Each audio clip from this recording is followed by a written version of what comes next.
नमस्कार, आदाब, सत श्री अकाल। Myself Ahmad sir, education @Ahmad sir. आपको पता है क्या बात होती है? एजुकेशन पर बात हो रही है। करंट मुद्दा रिजल्ट, एनआईएस का रिजल्ट कब आएगा, कौन सी डेट को आएगा, क्या चल रहा प्रिपरेशन, इस पर बात करेंगे। अकाउंटेंसी, बिजनेस स्टडी और इकोनॉमिक्स सब्जेक्ट पर बात हो रही है, इसी पर कंटिन्यू बात करेंगे। ह्यूमैनिटी के कुछ बच्चे हैं, वो भी बात कर रहे हैं। ह्यूमैनिटीज के भी बच्चे हैं जिनमें ज्योग्राफी की बात कर रहे हैं, हिस्ट्री की बात कर रहे हैं, सोशियोलॉजी की बात कर रहे हैं, पॉलिटिकल साइंस की बात कर रहे हैं। इस पर भी बात करेंगे। 10th क्लास हिंदी और इंग्लिश, इस पर भी स्टूडेंट बात कर रहा है, इस पर भी बात करेंगे। देखिए, लगातार क्वेश्चन आ रहे हैं, उन्हीं क्वेश्चनों को हम लोग कलेक्ट करते हैं और समझने की कोशिश कर रहे हैं कि मैक्सिमम स्टूडेंट क्या चाहता है और क्या पूछना चाह रहा है। तो उन्हीं के मैक्सिमम जिनकी इंक्वायरीज रहती है, उन्हीं को लेके आगे बढ़ते हैं। दूसरी बात, उड़ीसा बोर्ड का रिजल्ट आया, बहुत सारे बच्चे फेल है। जो एक सब्जेक्ट में फेल है, दो सब्जेक्ट में फेल है, वो क्या करे? एनआईएस के थ्रू कैसे जाए? एनआईएस के थ्रू गारंटेड पास कैसे हो, कंफर्म पास कैसे हो, साल ना खराब हो, इसका भी ऑप्शन ढूंढ रहे। ये सारे स्टूडेंट, ऊपर नंबर चल रहा है, आप हमें कॉल कर सकते हो। सीबीएसई में फिर अभी सितंबर अक्टूबर में पेपर होगा, हम आपकी मदद करेंगे। देखो, मदद इन द सेंस कैसे होता है कि एडमिशन प्रॉपर हो जाए, transfer of credit proper apply हो जाए, जो सब्जेक्ट रह रहे उनमें मिनिमम बेयर क्या पढ़ के, इंपॉर्टेंट चीजें क्या पढ़ के पास हो जाए, ये सब चीजें होती है। कम से कम पासिंग मार्क्स आ जाए, उसको लेके स्टूडेंट की कंडीशन को समझते हैं कि अभी करंट के मार्क्स क्या है, कितनी और तैयारी होनी चाहिए, कैसे होनी चाहिए, इन सब पर बात करेंगे वन बाय वन। पहली बात, एजुकेशन से रिलेटेड कुछ भी प्रॉब्लम हो, ऊपर नंबर चल रहा है टॉप पर, आप उस नंबर को लो। देखो, नंबर लिखा हुआ 9871070307। इमीडिएटली कॉल करो, हम लोग आपको सपोर्ट करेंगे। दिल्ली एनसीआर में रहते हो, आके मिल सकते हो, पर्सनली बात कर सकते हो, पर्सनली आपको सपोर्ट मिलेगा। चलिए एक एक करके बात करते हैं। पहली बात कि एनआईएस की कॉपियां कहां तक चेक होगी। मैं एक बात बता दूं आपको, अभी जो कॉपी है 50% से ज्यादा चेक नहीं है। 50% से ज्यादा अभी भी इवेलुएट नहीं हुई है। 50% में 20% अभी कॉपी ओपन है जो चेक हो रही है, 30% अभी ओपन भी नहीं हुई है। तो कुछ कंडीशन को समझो, जल्दी में कुछ भी नहीं है। जो समझ में पा रहा हूं कि 10th जून तक ये इवोल्यूशन का काम विदाउट ब्रेकिंग चलता रहेगा, कंटिन्यू होता रहेगा। 10th जून के बाद बोर्ड रिव्यू करेगा कि कितना इवेलुएट हो गया और कितना बचा हुआ है, उस पर काम कैसे कर सकते हैं जल्दी से। या 10th तक अगर हो गया तो विद इन 4-5 डेज में रिजल्ट बनेगा। कुल मिला के जो मैं समझ पा रहा हूँ, रिजल्ट देने की प्रक्रिया वो 15th जून के आसपास ही रहेगी। जो बोर्ड की मंशा है, जो बोर्ड की क्लैरिटी है अपने रिजल्ट को लेके, वो यही है। उनका ये कहना है कि 11th जून से लेके 20th जून के बीच में रिजल्ट देना है। राइट। हम लोग और जानने की कोशिश कर रहे हैं एज इंथुजियाज्म की किस तारीख को एग्जैक्टली दे पाएगा। तो बोर्ड ये कह रहा है 15th जून को हमने मन बनाया हुआ है। अगर रेडी हुआ तो 2 दिन पहले भी दिए, नहीं हुआ तो 2-3 दिन और लेट भी होगा। 20 तारीख 20 जून डेडलाइन तय की है बोर्ड ने। चलो एक एक करके इस पर बात करते हैं। पहली बात, अकाउंटेंसी का क्या? अकाउंटेंसी की कॉपी खुली हुई है, कॉपियां चेक हो रही है, पैक नहीं हुई। अकाउंटेंसी में पास होने के लिए 12th क्लास अकाउंटेंसी की बात हो रही है। जो कॉमर्स स्टूडेंट है 12th क्लास के, उनके पास अकाउंट होता है, बिजनेस स्टडीज होता है जिन्हें कॉमर्स भी बोलते हो, इकोनॉमिक्स होता है। 3 ये मेजर सब्जेक्ट्स है, इस पर स्टूडेंट बात कर रहा। अकाउंटेंसी का रिजल्ट बहुत अच्छा नहीं होता है, 40 से 50% के बीच में रहता है। अब कहानी क्या है? अकाउंटेंसी में आपको पता है कि आपकी डेबिट और क्रेडिट सारी कैलकुलेट की जाती है, टोटल डेटा चेक की जाती है। अकाउंटेंसी में स्टोरी ज्यादा कुछ नहीं होती है, मैथ की तरह ही है बिल्कुल, कि डेटा दिखा, लेजर में दिखा, कहानी दिखी तो उनको मार्क्स देते हैं। अकाउंटेंसी में थियरी में पास होने के लिए 26 मार्क्स चाहिए, 7 मार्क्स आएगा टीएमए से। एक स्टूडेंट ये कह रहा कि मेरा टीएमए में 19 मार्क्स है, उसका कोई लेना देना नहीं है। आपके 19 हो 20 हो कोई मतलब नहीं है। आपके टीएमए के पोर्शन से 7 मार्क्स आएगा उन सब्जेक्ट्स में जिनमें प्रैक्टिकल नहीं है, तो 7 मार्क्स कंट्रीब्यूट हुआ टीएमए का, 26 मार्क्स आएगा थियरी का, दोनों मिला के बनेंगे 33। 26 से 25 भी होगा तो आपको बोर्ड फेल करेगा। टीएमए से ज्यादा वास्ता नहीं है, टीएमए की कॉलम में 7 मार्क्स चाहिए। अगर आपका टीएमए नहीं है तो थियरी में ही फिर 33 चाहिए।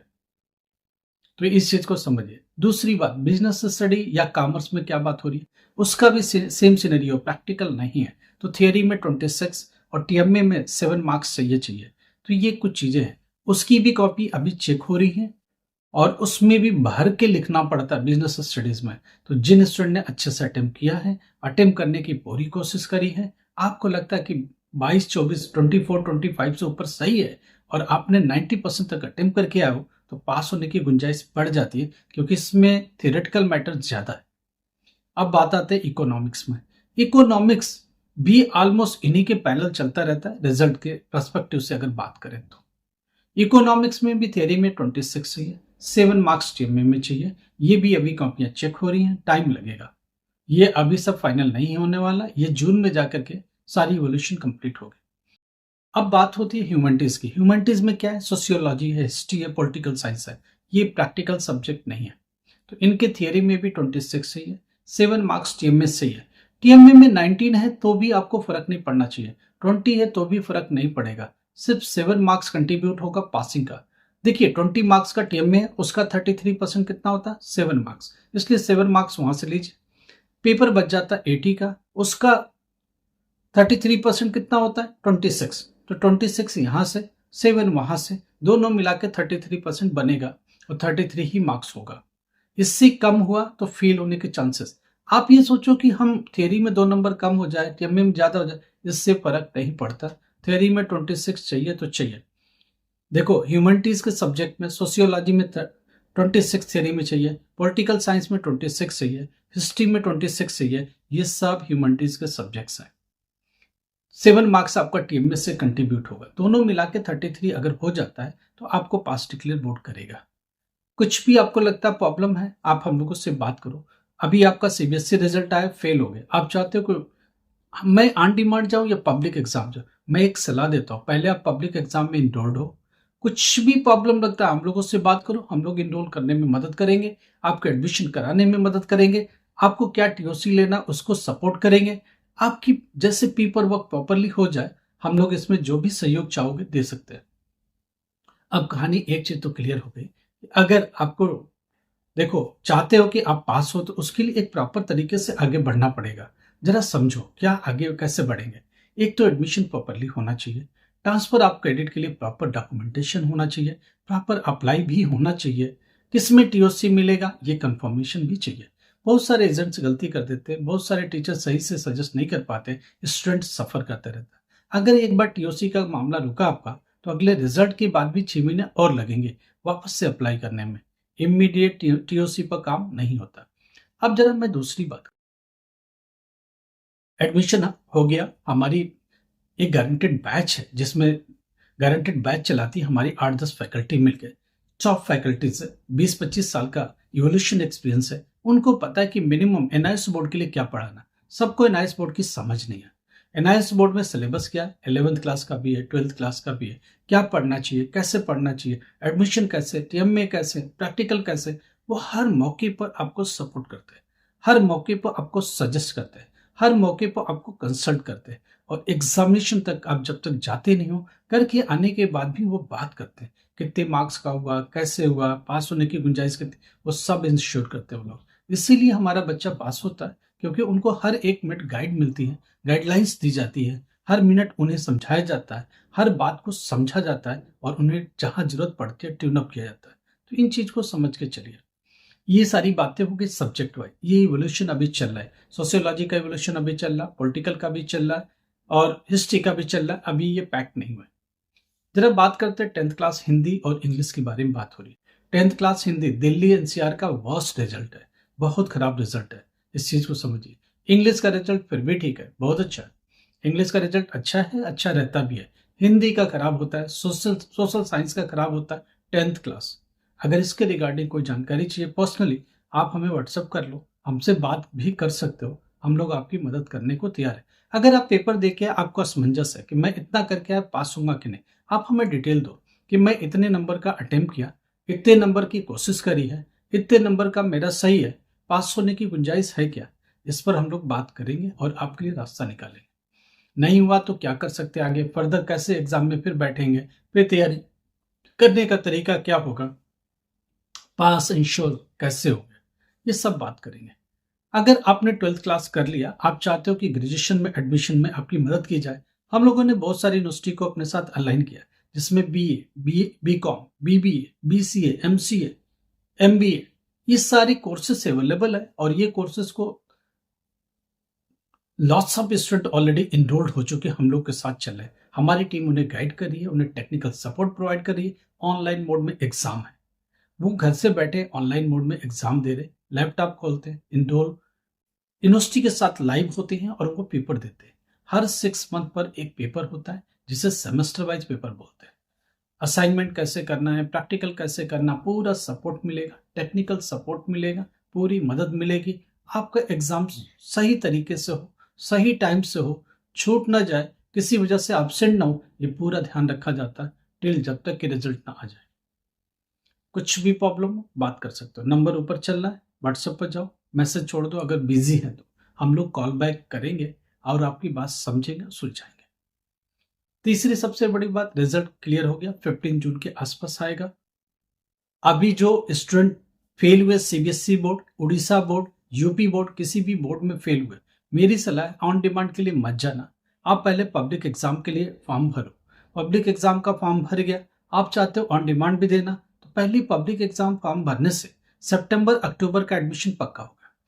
यही स्टूडेंट एक बार इनरोल्ड हो चुका है, एनआईएस का स्टूडेंट हो चुका है, थोड़ा और पैसा लगाओ, लगा के ऑन डिमांड भी दे दो अगर मन करता है तो। जून जुलाई में ऑन डिमांड दे दो। देखो, ऑन डिमांड में होने के चांसेस थोड़े कम है, क्योंकि आपका ऑन डिमांड हेडक्वार्टर के अंदर होगा, केंद्रीय विद्यालय में होगा और बहुत प्रेशर रहेगा। आपके डिस्ट्रिक्ट में शायद मिले भी ना सेंटर, तो क्या करेंगे, कितना फ्रस्ट्रेशन वाली कहानी है। देखो, निकला कोशिश करके, निकलेगा तो ठीक है, नहीं निकलेगा तो सितंबर के पहले ऑन डिमांड का रिजल्ट आ जाएगा। हम लोग देख लेंगे पास हुए नहीं हुए, तो एक ऑप्शन तो है ना। अगर आपने ऑन डिमांड दिया तो आप पब्लिक एग्जाम में नहीं बैठ सकते, ऑन डिमांड में एडमिशन लिया तो पब्लिक एग्जाम में नहीं बैठ सकते।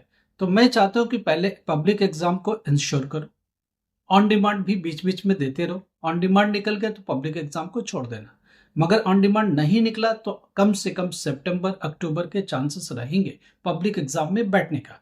तो मैं चाहता हूं कि आप पब्लिक एग्जाम की चांस मिस मत करो। आपके डिस्ट्रिक्ट में होगा, आपको थोड़ा सा मेंटली सपोर्ट रहता है कि हाँ भाई मेरे डिस्ट्रिक्ट में मेरे आसपास का सेंटर है, तो सपोर्ट होने के चांस थोड़े ज़्यादा हो जाते हैं। हेडक्वार्टर में नहीं जाना, केंद्रीय विद्यालय जैसे संस्थान नहीं है, एक टेंशन वाली बात नहीं है। घर के आसपास है, ट्रांसपोर्टेशन ईजी रहेगा।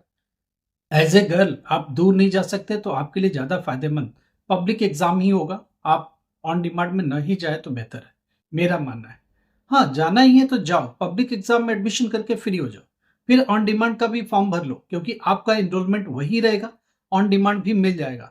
निकला तो निकला, नहीं तो पब्लिक एग्जाम के चांस बने रहेंगे और आपके पास होने के भी चांस बने रहेंगे। हम यही चाहते हैं कि आपके चांसेस ज़्यादा हो, कोशिश ज़्यादा की जा सके और पास होने की भी गुंजाइश बनी रहे। हमारे गारंटेड बैच को भी ज्वाइन करके देखिए, आप 100% पास होने की राह पर होंगे और मैं ये मान के चलता हूँ 100% पास हो ही जाएंगे। एजुकेशन से रिलेटेड कभी ग्रेजुएशन बीच में छोड़ दिया था, सर्टेन आपकी एज हो गई, 10th क्लास 12th क्लास कैसे करें, क्या मिनिमम डॉक्यूमेंटेशन के साथ आगे बढ़े, कुछ भी एजुकेशन से रिलेटेड प्रॉब्लम है तो नंबर ऊपर है, कॉल करिए। हमारी टीम इसको मदद करेगी, आपको सपोर्ट करेगी, एजुकेशनल जर्नी में आपकी सहायता करते हुए चलेगी। आपकी मदद के लिए ये इंस्टीट्यूशन खड़ा की गई है।